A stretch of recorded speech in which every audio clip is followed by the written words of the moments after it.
Hi, my name is Maddie Reidenball, and for my heroic imagination presentation, I'm going to be talking about what makes a hero a hero. So, to begin, I'm going to talk about the textbook definition of a hero, which is a person who is admired or idolized for courage, outstanding achievements, or noble qualities. Some people kind of refer to them as like war heroes, it can be. The synonyms are brave man, champion, man of courage, great man, man of valor. This can also go for females. The female version, I guess, of a hero is a heroine, and it's kind of the same thing, but it can also be as a female. Next, we're going to talk about a hero in my eyes. So, everyone has their own version of who a hero is. Usually, younger kids think of superheroes who save the day. That's like cartoons and comics. Usually people who are sick or in the hospital see the doctor who saved them or did a really great surgery on them as their hero. In my eyes, a hero has any of the following characteristics. So we're going to start with strong. They can be either mentally strong or physically strong. They're brave, they have wisdom, they're a great problem solver, and they're kind to others. Then they stand up for what they believe in, are courageous, and have a very strong core value of leadership. The difference of them being a leader and them just bossing others around is very big on being a hero in my eyes. And then we're going to talk about today's hero. So one of today's heroes is Fawini Mabrattu. She dedicated her work to keeping girls in school by designing a reusable pad and trying to end the cultural stigma around menstruation. Girls who are going through that kind of new change in their life tend to become embarrassed, don't want to go to school because they feel like they may get made fun of. So she really tried to focus on allowing that support system for girls in school and providing them with that kind of help. She was awarded the 2019 CNN Hero of the Year.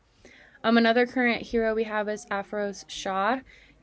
He was joined by an army of volunteers and he cleared mountains of trash from a beach in Mumbai, India, which is a huge problem in today's culture, is just the pollution and trash on our oceans and our beaches, which can really harm other humans as well as mainly the ocean animals. This kind of made the world turn their head and look at him, and now he's mobilizing a new generation on his mission to fight plastic pollution in the ocean. And then we have heroes throughout history. So there have been many heroes throughout our history, both male and female, and they have faced all kinds of challenges ranging from slavery and racism, female rights, foreign invaders, to everyday people just changing the world. For example, some important heroes from the past have been Martin Luther King, Susan B. Anthony, Paul Revere, and Harriet Tubman. A lot of people look at those people who really made a strong difference in our past and our history and our culture and our world. And a lot of times people also look at military leaders. They're over in different countries fighting, being heroes and protecting us.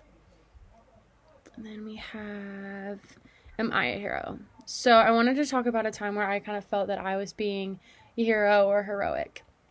So one evening this past summer, I was taking a walk with my dad in my neighborhood, and we were just coming around the corner back from my house when we saw my neighbor on a ladder working on his gutter system. You know, normal thing to do in the summer, whatever.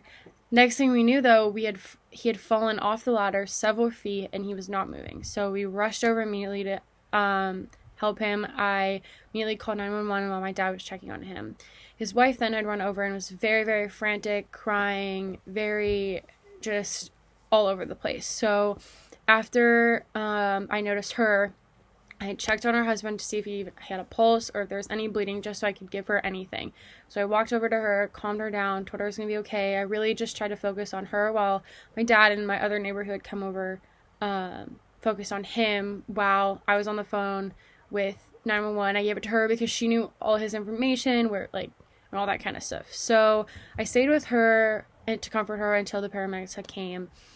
And that time I just kind of felt like a hero because I was helping someone and I was being brave and I was being strong because someone else needed my help and I couldn't focus on myself. So to end with, I just want to talk about how in this presentation I wanted to cover how different people can have different views of who a hero really is. Many people can see someone as a hero who helps them just with simple things like yard work or groceries, or helping them wash their car, just simple everyday things like that on a smaller level. However, there are also heroes in our world who are in the military, or are doctors or surgeons or scientists who are making a change at a much larger scale.